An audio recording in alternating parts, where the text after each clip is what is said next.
Amanhã é o dia mais importante do ano, porque vai ser amanhã, dia 5 de novembro, em uma terça-feira, que vai ocorrer a eleição mais importante da história do mundo.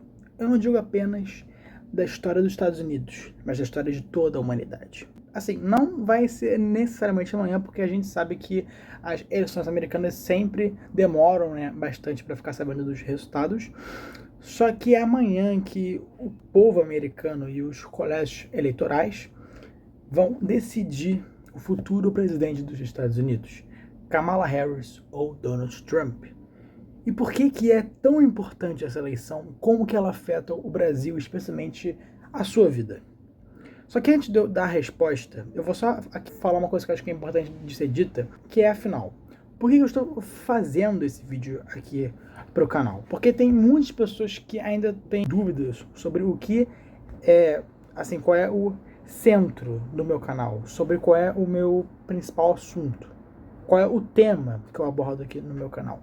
E bem, o canal Gabriel Ribeiro Tomista foi feito para divulgar as minhas ideias, que, como o nome já diz, são ideias mais alinhadas ao tomismo. Só que na minha própria bio, na descrição aqui da minha conta no YouTube, eu me declaro como um conservador. Então não é só divulgar as ideias tomistas, mas também divulgar as ideias conservadoras, o que estão, para mim, 100% aliadas ao tomismo. Então falar das eleições dos Estados Unidos é sim muito importante porque tem 100% a ver com os tópicos do conservadorismo. Tendo isso então em mente, a gente pode responder à pergunta inicial. Por que é tão importante? Aliás, por que é a mais importante da história? Porque uma coisa aqui é que sempre que acontece uma eleição nos Estados Unidos, nos últimos anos, é sempre a eleição mais importante da história da humanidade. Então, assim, a eleição de 2016 foi a mais importante na época dela, a de 2020 na dela, e agora vai ser a de 2024. Isso é uma coisa que não chega na mente, na visão da grande maioria dos brasileiros. Eles sabem que é a eleição mais importante do ano, só que eles não fazem ideia de que é a mais importante da história. Por quê? Porque o brasileiro médio não sabe, ainda não chegou no nível de entender que as eleições nos Estados Unidos já não tem mais nada a ver entre republicanos e democratas. Porque isso é o cenário que nós aprendemos desde muito novos até, desde que nós somos praticamente já crianças, ou pré-adolescentes. Que é a ideia de que as eleições norte-americanas são muito parecidas com as que acontecem aqui. Eu não digo da estrutura do sistema em si, mas sobre a finalidade da eleição. Porque a grande maioria dos brasileiros acreditam que lá é praticamente uma divisão entre os republicanos, que são os direitistas, e os democratas, que são os esquerdistas. Só que essa visão não poderia estar mais atrasada. E é isso que eu vou falar aqui, sobre por que essa visão não faz mais sentido e como que isso é ruim para a gente de ainda ter essa visão sobre as eleições americanas. Por quê? Há décadas já, nos Estados Unidos não é mais uma disputa entre republicanos e democratas, nem entre esquerda ou direita, mas uma disputa entre americanistas e globalistas. Isso está assim há décadas, e até hoje o brasileiro ainda não tem essa visão. Aliás, você dizer isso para um brasileiro médio, você já vai ser imediatamente acusado de teórico da conspiração. Só que isso é um grande problema, porque nos Estados Unidos não tem mais essa visão que nós temos. Lá, uma grande parte dos eleitores sabe disso que eu estou falando aqui. O que está por trás de tudo é a disputa do americanismo com o globalismo. Agora vamos tentar explicar o que seria isso, precisamente. Bem, vocês precisam entender que depois da Segunda Guerra Mundial, muita coisa mudou no mundo e as grandes organizações começaram a se organizar de uma maneira melhor. Tanto que foi após a Segunda Guerra Mundial que se iniciou a ONU e várias outras organizações, esses blocos econômicos, internacionais. E isso é uma coisa que foi uma evolução de um processo que já estava acontecendo já há séculos. Porque desde a Revolução Francesa já existia o globalismo, o pré-globalismo, que seria a ideia de uma humanidade governada por um governo mundial, que é a tão famosa Nova Ordem Mundial. Só esse nome já é visto como uma gigantesca teoria da conspiração aqui no Brasil. Só que ela é real, porque a ideia de uma humanidade inteira governada por um só governo é uma ideia que existe desde a Revolução Francesa. Isso é uma coisa que é atestada pelos historiadores. A questão que está aqui é porque tem uma discordância do quanto que ela já está aplicada ou não. Só que aqui eu vou mostrar que ela já está num nível muito já avançado. E assim, gente, entenda, isso é um processo que já está ocorrendo há séculos. E até hoje ele está ocorrendo. Só que ele está ocorrendo num nível extremamente lento. E ele é muito semelhante, por exemplo, ao socialismo fabiano. Porque o símbolo do socialismo fabiano é uma tartaruga, ou seja, eles sabem que essa mudança cultural que ocorre na história para se implantar o globalismo é uma mudança muito, muito lenta. Só que ela está acontecendo e está num nível muito avançado. Então a ideia da humanidade ser liderada por um só governo mundial de todas as nações já existe desde séculos, desde a Revolução Francesa. Só que ela avançou ainda muito mais após a Segunda Guerra Mundial. Por quê? Qual é a ideia, qual é a visão que nós temos hoje? E que, tipo assim, nós aprendemos isso na escola, é que após a Segunda Guerra Mundial, a grande divisão que ocorreu no mundo foi entre Estados Unidos e União Soviética, ou seja, entre o capitalismo e o socialismo.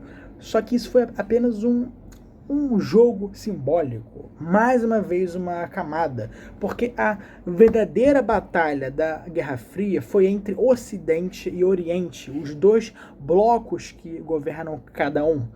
Que no caso, na época da Guerra Fria, quem liderava, quem comandava o bloco oriental era a União Soviética, porque ela tinha influência sobre várias e várias nações lá que a rodeavam.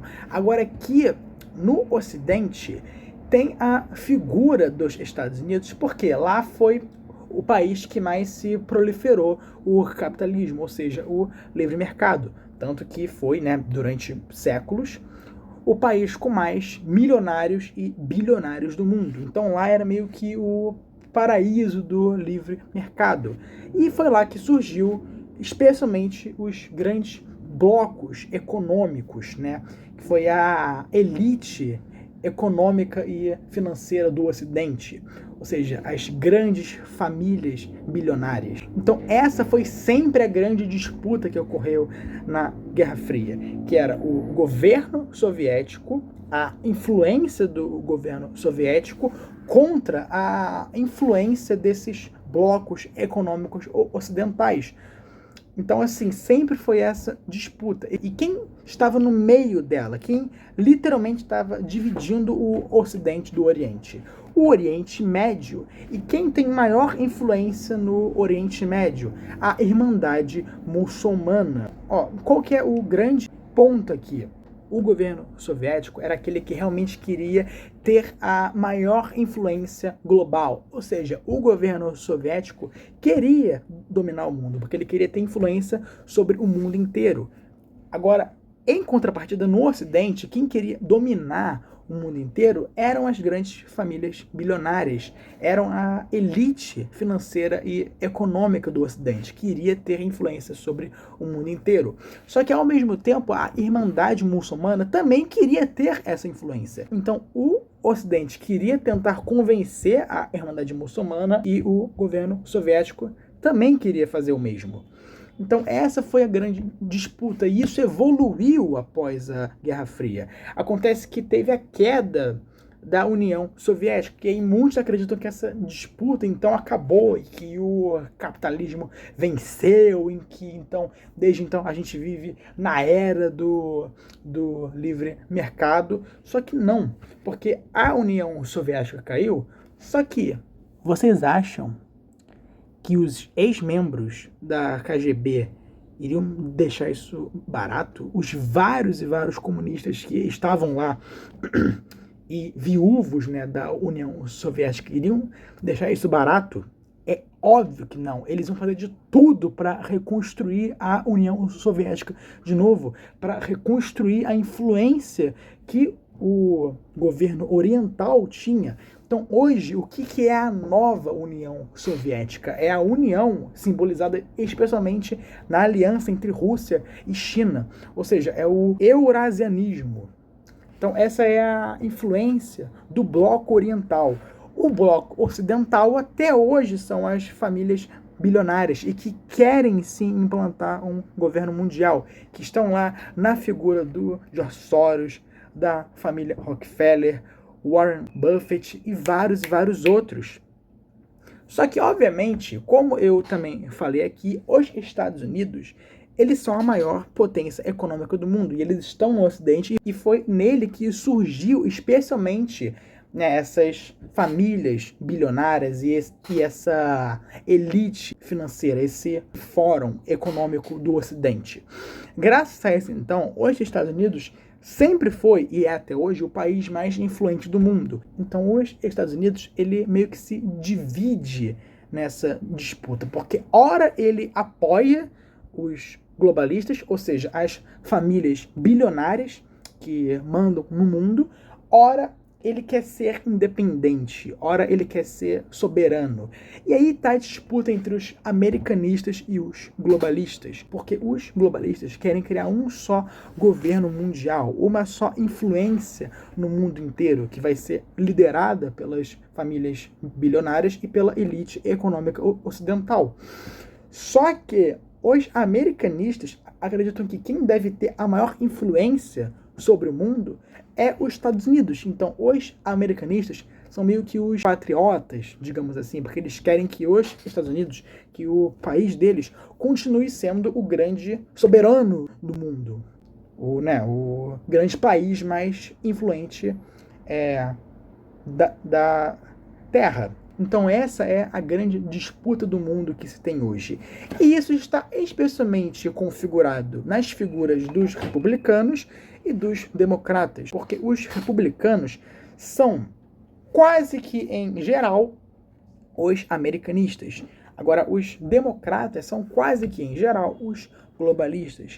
Então, a disputa entre o Trump e a Kamala é a disputa entre um americanista, que é o Trump, e uma globalista, que é a Kamala. E sempre foi assim, desde, eu não sei o ano precisamente, só que, assim, a gente tem a visão de que os Estados Unidos são o grande herói do Ocidente, que, né, derrotou o comunismo, só que essa visão está muito falsa, porque sim, os Estados Unidos têm sim as suas virtudes, é um país, como eu falei, muito livre, bom para se empreender, é um país bom para se morar, só que ele ajudou muito o comunismo, muito. Ele investiu na União Soviética, investiu no socialismo fabiano, investiu no marxismo, investiu na escola de Frankfurt. Então não, ele não é nem herói e nem vilão. A questão é que ele várias vezes se manteve em dois lados diferentes. Então, ora ele era globalista, ora ele era americanista. Só que nos últimos anos, a grande maioria dos presidentes norte-americanos, eles tenderam mais pro lado globalista. E, tipo assim, teve pouquíssimas exceções. E as três principais delas são Ronald Reagan, Bush e Trump. Porque esses três foram americanistas. E essa que está a disputa atual. Não venha com essa de, não, republicanos contra democratas. Não. É uma questão de americanismo contra globalismo. Se a Kamala ganhar, ela vai ajudar a ONU, vai ajudar o FMI, vai ajudar a família Rockefeller, George Soros, todos esses caras. Que, inclusive, desde os anos 90, o Dr. Enéas, ele já acusava o Soros de ser um dos grandes reis do narcotráfico.